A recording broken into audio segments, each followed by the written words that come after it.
क्या supreme leader की मौत के बाद भी वॉर रुक सकती है या फिर वर्ल्ड वॉर 3 स्टार्ट हो गया? ये बहुत लोग के दिमाग में बात चल रही होगी। आज इस वीडियो में ये सब का जवाब दूंगा। प्लीज़ वीडियो को एंड तक देखना और चैनल को लाइक और सब्सक्राइब कर लेना ताकि ऐसे वीडियो बनाने में मोटिवेशन मिले।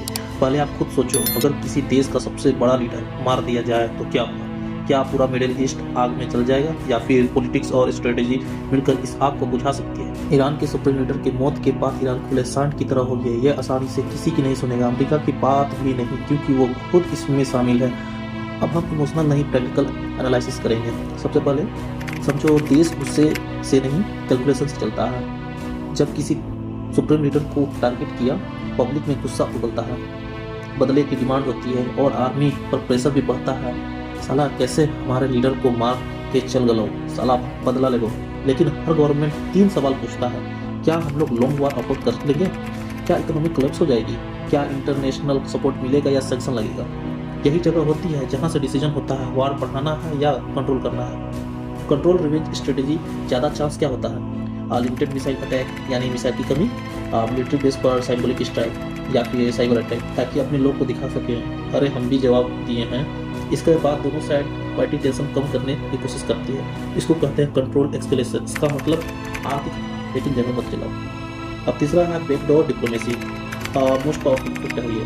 पब्लिक में लीडर एग्रेसिव होते हैं, लेकिन पीछे क्या होता है? सीक्रेट मीटिंग होंगे दोनों देश में, या फिर थर्ड कंट्री होगा जो मीडिएटर होंगे, या फिर इंटेलिजेंस लेवल बातचीत होंगी। बहुत बार दुश्मन देश डायरेक्टली बात नहीं करेंगे, लेकिन थर्ड कंट्री के थ्रू मैसेज भेजते हैं, ताकि वार टीवी पर लाउड होता है, पीस हमेशा साइलेंट रहता है। चौथा, इकोनॉमी सबसे बड़ा वीपन है। अगर वार लंबी चलती है तो ऑयल प्राइस स्काई रॉकेट की तरह बढ़ेगा और करेंसी गिरता है, महंगाई बढ़ती है, इन्वेस्टर भागते हैं। कोई भी देश अपनी इकोनॉमी को बर्बाद नहीं करना चाहता, इसलिए फाइनेंशियल प्रेशर वार को जल्दी खत्म करवा सकते हैं। सबसे बड़ा डर है रीजनल वार।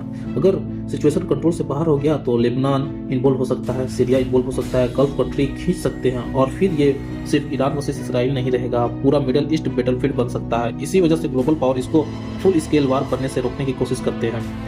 और छठा है तो रियलिस्टिक कैसे खत्म हो सकती है। ओके, तो इसके 3 पॉसिबल एंडिंग सिनेरियो हैं। फर्स्ट सिनेरियो है लिमिटेड रिवेंज के बाद सीजफायर, मतलब कि दोनों साइड हैवी स्ट्राइक के बाद रुक जाए, दोनों एक मुक्का दोनों मार लेंगे और उसके बाद खत्म करें।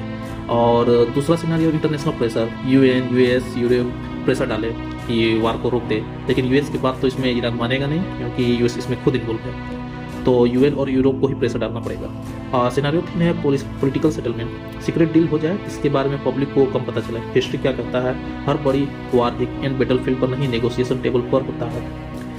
बदला एक पल का सुकून देता है, लेकिन वार सालों का दर्द रखता है। चाहे ईरान हो चाहे इसराइल, सबसे ज़्यादा नुकसान आम इंसान को होता है। आखिर में सवाल ये नहीं कौन जीतेगा, सवाल ये है कौन रुकने का फैसला करेगा।